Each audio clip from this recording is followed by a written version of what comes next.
we will understand that how important is factorization is. It appears that it is a very easy thing, but it is used in many applications. Like we have a simple expression that is a square plus b square plus c square minus ab minus bc minus ca, and we have given that a is not equal to b and which in turn is not equal to c, that is none of a, b or c are equal.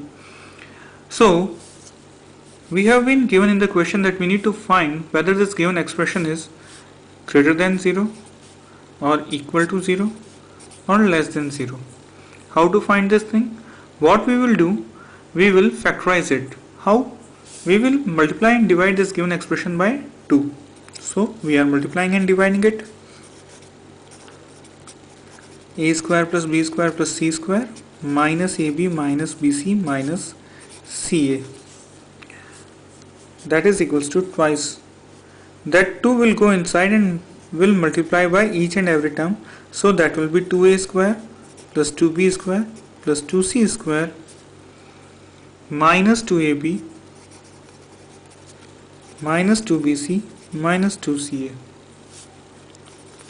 Now what I will do, I will split this 2a square into a square plus a square.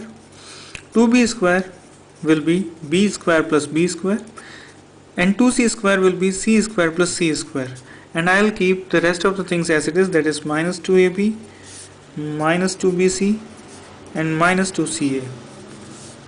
Now I will take one of the a square from here, so a square, then I will take b square from here plus b square and minus 2ab, and I know this is one identity, that is a minus b whole square.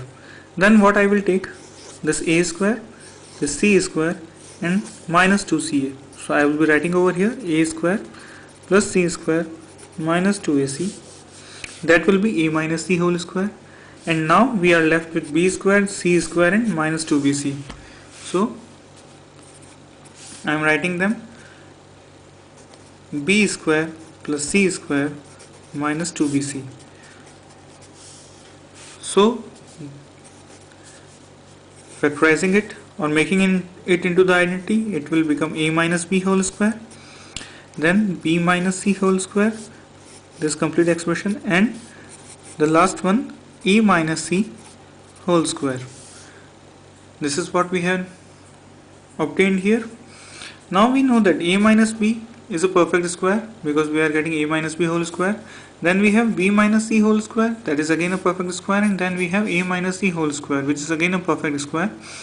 We know that a square can be either greater than 0 or equal to 0. Similar for this also, b minus c is either greater than 0 or equal to 0. And similarly for a minus c, it is either greater than 0 or equal to 0. All these squares will be equal to 0 only when they are equal. What I mean to say that if a is equal to b, then only this expression will be equal to 0. But in the question itself it is given that a is not equal to b, therefore a minus b whole square is a positive quantity. Similarly, b minus c whole square, that is not also 0 because b is not equal to c, so that is also a positive quantity, and that goes for c minus c whole square also. So this is also positive quantity. So we have a positive quantity added with another positive quantity, and which is again added to a positive quantity and multiplied by 1 by 2. So we can see that all the positive quantities will add up to become a positive quantity, and that will multiply it by 1 by 2, so that the whole result will be a positive quantity.